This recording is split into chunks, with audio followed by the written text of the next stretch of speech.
ጤና ይስጥልን። እንግዲህ በርካታ መረጃዎች ሲጋሩ ውለዋል። የመካከለኛው ምስራቅ ጉዳይ ሌላ አቅጣጫ እየተሰጠው ይገኛል። ነዳጅ ጫኝ መርከቦች በሆርሙዝ ሰርጥ በኩል ማለፍ እንዳቆሙ እየተነገረ ነው። በጣም ተስፋ የተደረገበት ጉዳይ ነበረ። አሁን ድጋሚ ደግሞ መዘጋቱ ይፋ ሆኗል። ስለዚህ እንደዚህ አይነት መረጃዎች መውጣታቸው ደግሞ ምናልባትም ዓለማችን የቆመችበትን ፖለቲካ አቅጣጫ ሊለውጥ የሚችል እንደሆነ እየተነገረ ይገኛል። እስራኤል በሊባኖስ በፈጸመችው የአየር ድብደባ 89 ሰዎች ህይወታቸውን ማጣታቸው ደግሞ ለቁጣው ምክንያት እንደሆነ ተነግሯል። ከ700 በላይ የሚሆኑት እንደቆሰሉም ይፋ ሆኗል። የቢቢሲ መረጃ በዛ ልክ ነው የሚያጋራው። ሁኔታዎች በተለያየ አጋጣሚ እንግዲህ እንዲታዩ አድርጓል። ነዳጅ የጫኑ መርከቦች በሆርሙዝ ሰርጥ በኩል እንግዲህ ሲያልፉ ነበር የሚል መረጃ ከተጋራ በኋላ አሁን በድጋሜ በሆርሙዝ ላይ ማለፋቸውን ማቆማቸው ተነግሯል። ይህ በእርግጥም ትንሽ አስቸጋሪ ሁኔታዎችን ሊፈጥር እንደሚችል ሳይታለም የተፈታ አድርጎታል። የኢራን መገናኛ ብዙሃን ናቸው ይህን እያስቀመጡ የሚገኙት። የእስራኤል የእግረኛ ጦር በተለይም ደግሞ በደቡባዊ ሊባኖስ ከገባ በጣም በርካታ የሚባሉ የአየር ድብደባ መፈጸሙን እንደዚሁም ታንከኛውም ከባድ ጥቃት እየሰነዘረ በመሆኑ በሆርሙዝ ሰርጥ በኩል ነዳጅ ጫኝ መርከቦች ማለፍ ማቆማቸውን እንግዲህ እንዲገደዱ ተደርጓል። ይህ ደግሞ የኢራን ፖለቲከኞች አሁንም ለተኩስ አቁም ቦታ እንደሌላቸው ማሳያ ነው በሚል እነ ፕሬዚዳንት ዶናልድ ትራምፕ ድምዳሜ ወስደው በድጋሚ ደግሞ ወደ ሌላ አይነት ውጥረት ሊገቡ እንደሚችሉ ይነገራል። ኢራንና አሜሪካ እንግዲህ የደረሱት የተኩስ አቁም ስምምነት የባህር በሩን የሚያስከፍት ነበረ። ማለትም የባህር ሰርጡን ማለት ነው በዛ አቅጣጫ የሚደረገውን እንቅስቃሴ ነዳጅ ጫኝ መርከቦች እንዲያልፉ የሚያደርግ ነበረ። ግን አሁን ቁልፉ ስምምነት አንድ አካል ቢሆንም በሁኔታው ላይ አንዳንድ አለመረጋጋቶች እንዳሉ ይጠቆመ ነው። ከኢራን እስላማዊት አብዮታዊ ዘብ ወይም ደግሞ አይአርጂሲ ጋር ግንኙነት ያላቸው የተለያዩ መገናኛ ብዙሃን በተለይም ፋርስ ዜና ወኪል ማለዳ አንድ ሀሳብ አጋርቷል። ከቴህራን ፈቃድ አግኝተው 2 ነዳጅ የጫኑ መርከቦች ማለፋቸውን ግልጽ አድርጎ ነበረ። ከዛ በኋላ ግን መርከቦች እንዳያልፉ ድጋሜ ተደርገዋል። ይሄ ሆነው ደግሞ እንግዲህ ኢስላሚክ ሪፐብሊክ የሚባል አንድ ዜና ወኪል አለ ወይም ደግሞ ኤጀንሲ ነው። እሱ እስራኤል በሊባኖስ ላይ የምትፈጽመውን የአየር ድብደባ በመቀጠሏ የመርከቦች ጉዞ መቋረጡን ይፋ አድርገዋል። ስለዚህ ዓለም ትንሽ ተደስታ ሳትጨርስ ነው በበጎ ሁኔታዎች ይጠናቀቃሉ የሚል ተስፋ በተጣለበት ሰዓት በአሁኑ ሰዓት ደግሞ ሆርሙዝ ሌላ ጫና ውስጥ እየገባ መሆኑን የሚያሳዩ መረጃዎች መውጣታቸውን ቀጥለዋል።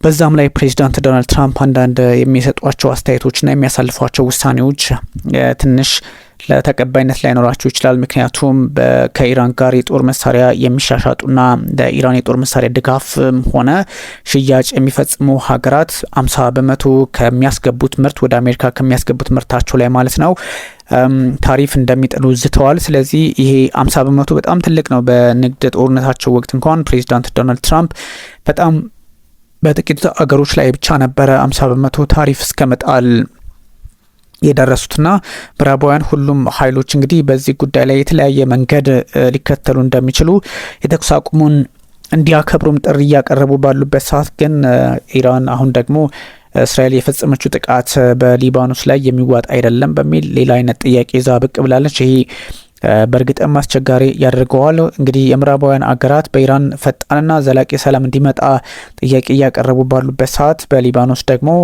የ2 ሳምንቱን ተኩስ አቁም እንዲያከብሩም ጥሪ እየቀረበ ባለበት ሰዓት ደግሞ እስራኤል ከባድ ጥቃት ሙሉ በሙሉ በሚባል ደረጃ ወደዛ አካባቢ የፈጸመች መቀጠሏ ትንሽ ከኢራን ፖለቲከኞች በኩልም እንደዚሁ ጥያቄ እንዲነሳ የሚያደርግ ሆኗል። የሊባኖሱ ጠቅላይ ሚኒስትር የዓለም አቀፉ ማህበረሰብ የእስራኤልን ድብደባ ማስቆም አለበት በሚል ጥያቄም ጠይቀዋል። እንግዲህ ጠቅላይ ሚኒስትሩ ነዋፍ ሳላም ናቸው። ከፍተኛ የአየር ድብደባ ከተፈጸመባቸው በኋላ እንግዲህ ሀገራቸው የተለያዩ ጥያቄዎችን እያነሳች እንድትቀጥል አድርገዋል። የሊባኖስ ወዳጆች ወይም ደግሞ የሊባኖስ አጋሮች በሙሉ ሊባኖስን የሚወዱ ሁሉ የእስራኤል ወታደራዊ እርምጃ በሁለንተናዊ መንገድ እንዲያስቆሙም ጥሪ እያቀረቡ ይገኛልና ይሄኛው ደግሞ ጦዝ ኢራን በድጋሚ ሆርሙዝ ሰርጥን ለመከርቸም ወይም ደግሞ ለመዝጋት እድሉን አግኝታለች፣ እድሉን ታገኝ አድርጓል። አንዳንድ እንቅስቃሴዎችን አቅሎ ከማየት የመነጩ ናቸው ተብሎ ሊወሰዱ ቢችሉም ትንሽ አስቸጋሪ ነው። የአሜሪካ የመከላከያ ሚኒስትርም የተለያዩ መግለጫዎችን በመስጠት ላይ ይገኛሉ።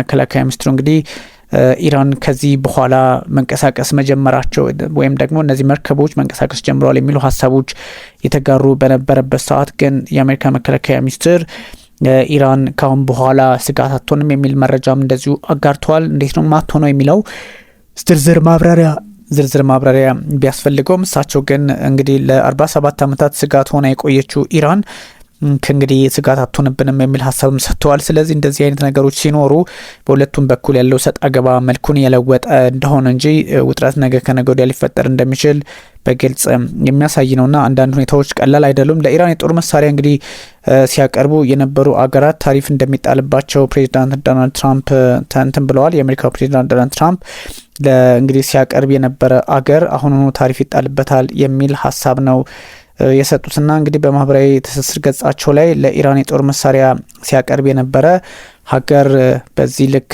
ጫና ይፈጠርበታል ወይም ደግሞ 50% ታሪፍ ይጣልበታል የሚል ሀሳብ ነው የሰጡት። እንግዲህ በዚህኛው አኳኋን ደግሞ በሳተላይት ቅኝት ላይ የተለያዩ ሀሳቦች ይጋራሉና በዚህኛው ጉዳይ ላይ እንዴት ነው ፕሬዚዳንት ዶናልድ ትራምፕ ሁኔታውን ያዩበት መነጽር የተባለ ባለበት ሰዓት ደግሞ እንዲህ አይነት ጉዳዮችን ሌላ አቅጣጫ የማሰጠት አይነት እየሆነ መጥቷል።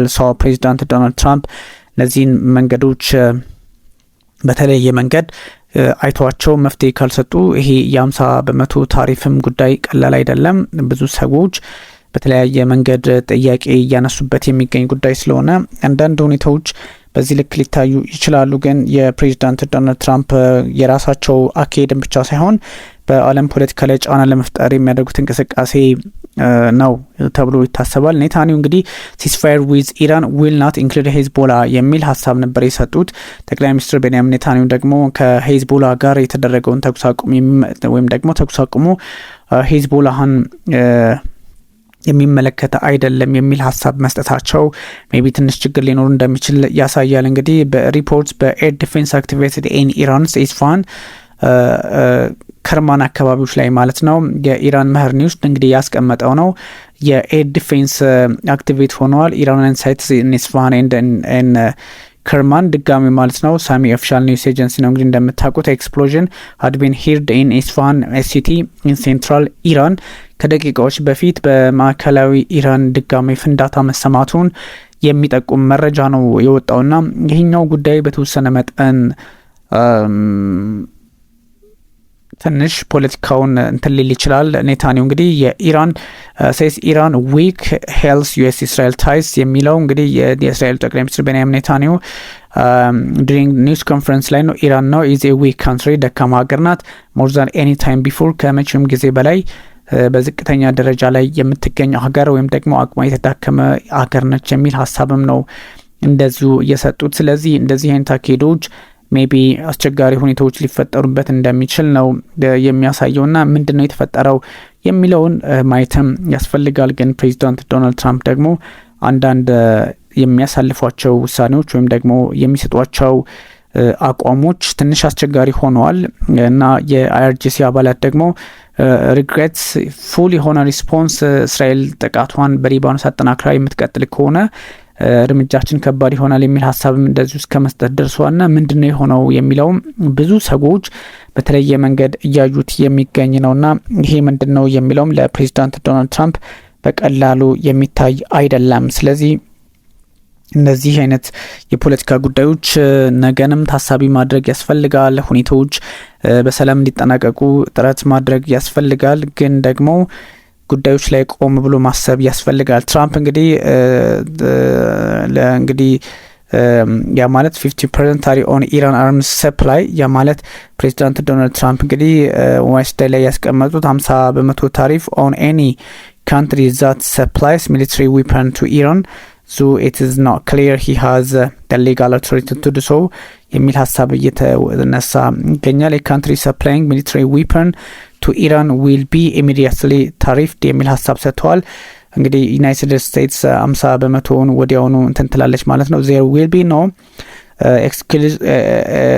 exclusions or exemptions የሚል ሀሳብ ነው ያጋሩት። ስለዚህ ፕሬዚዳንት ዶናልድ ትራምፕ previously ብዙ ሀሳቦችን ሲያጋሩ ነበረ። the tariff tools he has left at his disposal are more limited እንደዚህ አይነት ሀሳቦች ይጋራሉ። ግን ትራምፕ እሳቸው በሚሉት ብቻ ፖለቲካውን ያሳካሉ ተብሎ ባይወሰድም ግን 50% ታሪፍ ይጣልባቸዋል የጦር መሳሪያ ላቀረቡ የሚልም ሀሳብ መስጠታቸው ምንድነው ያለው ነገር የሚለውን ለማየትም ያስገድዳል። ግን እሳቸው ብዙ ጊዜ እንደዚህ አይነት ነገሮች ያው አንዳንድ ፖለቲካውን ለማየት አስቸጋሪ ከማድረግ ያለፈ ላይሆን ይችላል። ግን አንዳንድ ጉዳዮቻቸው ደግሞ ትራምፕ ለምን ይህን አሉ የሚል ጥያቄም ብዙ ሰዎች እያነሱት ይገኛልና የፕሬዚዳንት ዶናልድ ትራምፕ ትንሽ የፖለቲካ አካሄዳቸው ልክ ነው አይደለም የሚለው ኦን ኢራን አርም ሰፕላይስ እንግዲህ ከአርም የሚሸጡ የሚቀባበሉ ምናምን ከሚል አንጻር ከብዙ አይነት ሀሳብ አንጻር ነው ያነሱት። ግን የትራምፕ እንግዲህ ትራምፕ ኢምፖዝድ 20% ታሪፍስ ኦን ኦል ካንትሪ ዳት ኮንቲኒውስ ቱ ቢ ቱ ዱ ቢዝነስ ዊዝ ኢራን የሚሉ መረጃዎችም ከዚህ ቀደም መውጣታቸው የሚታወስ ነውና ከዛ አንጻር ይታያል።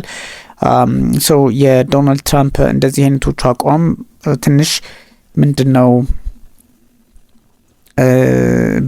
ብዙ መንገዶችን የማየት ብዙ አቅጣጫዎችን የማየት ያስፈልጋልና ትራምፕ threatens 50% tariffs on countries supplying Iran with weapons. US President Donald Trump እንግዲህ said the United States will work closely with Iran following what he described as a very productive regime change የሚል ሀሳብ ተጋርቷል። ግን በትሩ ሶሻል ሚዲያቸው ላይ ትራምፕ said Iran would halt uranium enrichmentም ወይም ማለት ዩራኒየም ማበልጸግ እንደማትችል ነው ያስቀመጡት። ይህም ደግሞ በተወሰነ መጠን በብዙ ሰዎች በተለየ አቅጣጫ ሊታይባቸው የሚችል ቢሆንም he added እንግዲህ ብዙ ታሪፎች ሊኖሩ ይችላሉ።